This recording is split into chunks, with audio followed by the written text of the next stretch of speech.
Mənim arvadımla 25 illiyimdə biz Qəbləliyə getmədik. Düşdük İlyasın kafesine.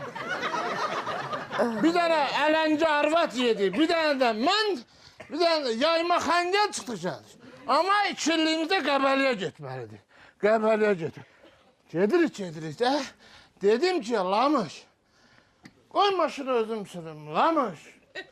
Lamış, dəyme, qoy çıxaq gedək çataq o 3-cü evə, Lamış. Əl çəkmədin. Ver mən sürüm, verməm sürüm. Bu da sürdü, yolda duman. Mahnın da qoşuf, orada bir tane. Lokko, gedirik. Perra, gedirik. Yol duman, tormuz verin, gördün, herra, perra, lokko, girdi.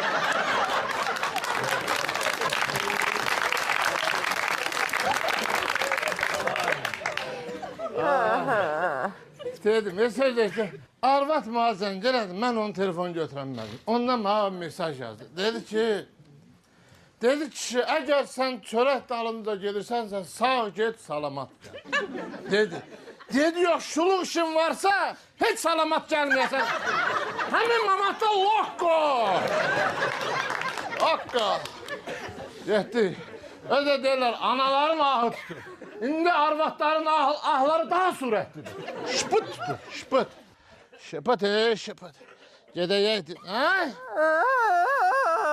Burnumuzdan getirdin, yer ged o tarafa.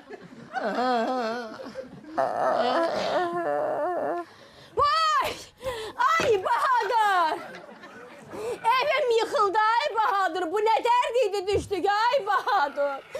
Hanım Bahadır'ı buraya yerleştiripler mi? Ay hanım. Bahadır'ımı buraya yerleştiripler mi? Ay hanım. Biraz sakin olun. Bura xəstəxanadır. Siz niye çıkıp bağ salmışsınız burada? Özde hele değil mi? Dedim Bahadır, yavaş sür. Yavaş sür. Maşının dalına yazıp yapıştırmıştım ki sürme 100 yaşa 100. Kime dersen kulak asmadım hele. Ay Bahadır. Ay hanım sakin dayanın. Burada böyle kışkırtmağı çalmak olmaz. Palatada hamile kadınlar var. Onlara stres yaşamak olmaz. Başa düşmədim mi? Siz niye Bahadır'ı doğum şöbəsində yerləşdirirsiniz ki? Hanım, xəstəxanada palata yox idi. Ona görə məcburi doğum şöbəsinə yerləşdirdi. Narahat olmayın, doğum. Dedim birdən sərsənə hamilə. Can ay Bahadır, can. Ölmədin, doğum palatası da gördün. İndi nətərdir vəziyyəti? Belə qənaət bəxşdir, amma çoxlu yatır. Çoxlu yatır.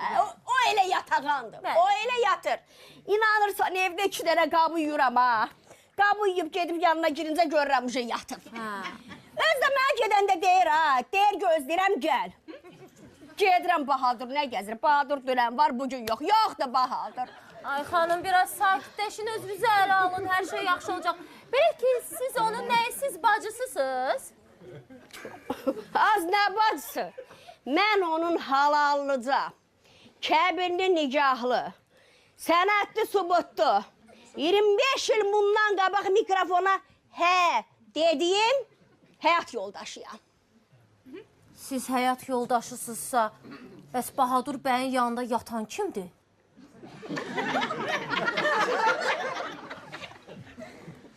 Bahadır'ın yanında 25 ildir mən yatıram.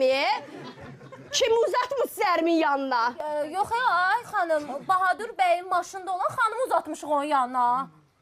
Bahadır bəyin maşınında olan xanım nədir? Bahadır tək gedirdi. Kim var az içərdə? Ay İmkan ver, xanım, qoy sakit verim. olun. Ay xanım, İmkan ver, at bu nətər? Gəlir, mahrizə gəlir, nə sərilmirsən. Bilsən kimdir? Səni lokkuldadacaq, gəlir. Sən dedim ki, heç olmasa ver mən sürüm, sən də ayağımı qoy şitin üstünə gedək də. Gedək də, indi bax bu dəqiqə girmişdi o isti baseniyə, çıxırdım. Gedirdim üstündə də. Mənə bax, sən qalmaq istəyirsən, ikinci mərtəbədəyim, lokko. Qalımsa yerə daha çox sağ qala bilərsən. Allah'ım oğlum var.